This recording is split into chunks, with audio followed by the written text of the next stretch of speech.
You, you just went out and done the job.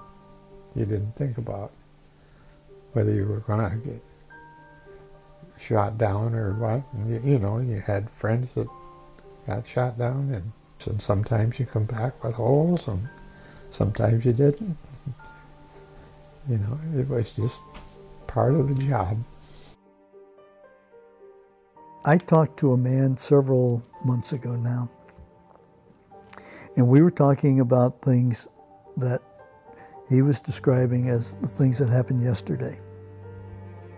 Except yesterday was 30 years ago. But it was as vivid and as clear in his mind as though we were talking about yesterday. Because it never goes away. It never goes away.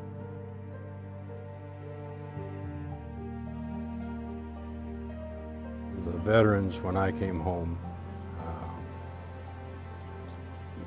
we all sort of just locked everything in the closet, went ahead with our own business, raised our families, got a job. How did I recover, or people from the Vietnam? We just didn't talk about it. You know, it was, and we still don't talk about it much. One morning I walked into the bedroom, had the news on it, said log-based sites, and it had, you know, like the bomb exploding, and it was kind of like, okay, so I know my husband is there and how many other people, and then you start, you know, getting phone calls. Have you heard anything? No. And so then it ended up that no one from his unit was killed at that time, but there was someone that was on the base that was killed. And so then they kind of go into quiet, you know, no one can call out, you know, emails, no, you know, FaceTime, no anything. When I was discharged from Fort Lewis, that our company executive officer got us aside and said if it would be at all possible, he would recommend us to pay full fare and forget wearing the dress uniform. Go home in civvies.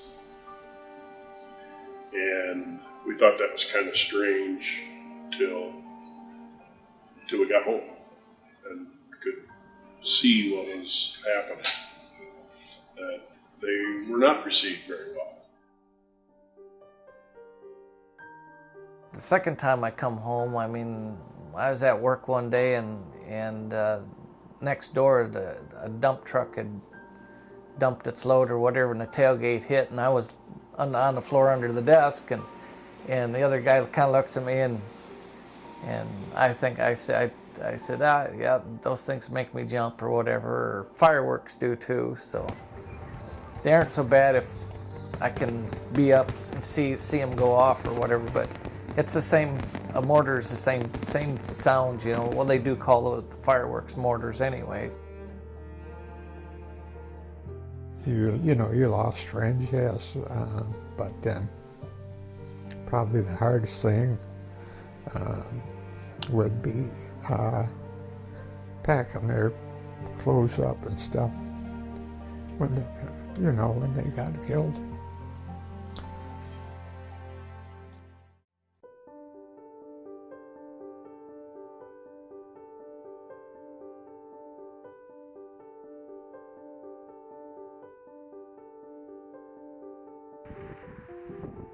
All these stories originate in one place, Waverly, Iowa. They're from the men and women that have served the United States of America and returned home changed. Although these stories have been unheard in the past, they now have a voice in the form of the Waverly Area Veterans Post, known as the WAVP.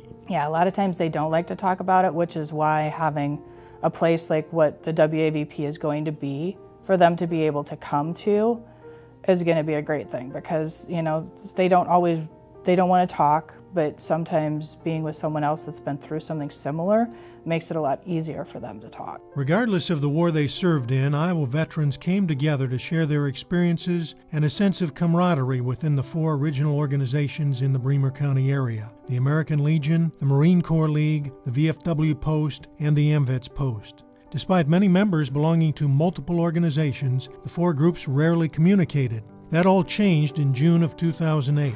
The flood of 2008 was a historic 500-year flood. The waters of the Cedar River rose to unfathomable heights, destroying everything in its path. This included various downtown buildings and homes. The American Legion and AMVETS experienced an especially hard blow, the loss of their meeting places. Veterans and Patriots no longer had a place to gather, share stories, and find resources. The members of those organizations faced a hard choice. What could be done to save their organizations and repair the damage? They gathered some of the folks from the various organizations, and they sat down, we've got to talk about this. And so there was no way that those organizations were going to be able to each fund putting the thing together where they'd each build a building or do substantial repair. And they decided, we've got to figure this out. A solution wasn't readily apparent. None of the organizations in Waverly wanted to lose their identity. The Waverly VFW Post has existed since 1931, the AMVET since 1946, and the American Legion since 1919. They are cornerstones of the veteran community in Waverly and have been for decades. To lose them would have been a huge blow to Waverly. It was a matter of survival. Veteran organizations across Iowa are struggling to retain their charters due to debt and dwindling membership, a fact Major General Evan Holtman saw firsthand in nearby Waterloo. Instead of working together to save, because that was the point I tried to make, and I was right, you're going to lose, you're going to die if we don't join as one. And in Waterloo, in around 1990, when we were trying to put this together, 2 of those units are gone. They're gone. They have died on the vine. They're gone. They no longer exist. It wasn't an easy transition. This meant bringing together 4 organizations that had previously occupied 3 separate buildings, had their own directors, boards, and finances. Now they were going to try to come together and see what could be done to preserve a safe place for Patriots in Waverly. There were some adamant feelings opposed to it, but once we started looking at specifics and the practicality of doing something different than that, most people realized that that was the only way to go. Arnie Wallstein was a particularly vocal member that advocated for the WAVP. He saw past the lines that divided them and pushed for them to be better together. The first unofficial meeting was held in his home, and he lobbied various legislators and government agencies for their approval and support in the project. You know, I think it's kind of emblematic of the way he thought. The flood, of course, was a tragedy. That may be too strong of a word, but it was a hardship for the community. But he saw this as an opportunity. That is, instead of everybody wringing their hands and saying, oh, what are we going to do? I mean, he looked around and said, hey, this is an opportunity for us to maximize the value of our different organizations and collaborate with one another. So he's called all the heads of each one of the organizations together, and it was on our back porch, in fact, and explained to them that, what are your plans, and why don't we put one building together instead of everybody trying to do their own thing, which, wouldn't be very practical, everybody having to raise money to build their own buildings, and that's kind of where it all started. After that first meeting, the decision to go forward wasn't an easy one. Members reached out to see if that had been done before, combining 4 different organizations and arranging them in one building. They were astounded to realize that no one had ever attempted this before. There was no clear blueprint of what should be done here. We were encouraged to reach out or to at least respond to other communities and other organizations that were thinking of doing this same thing. When we first started talking about this, we thought, well, we'll find some cases where this has been done and do what's worked for them and avoid their pitfalls. It didn't take too long to realize that wasn't going to happen because we couldn't find any examples like this. So we were left to blaze our own trail.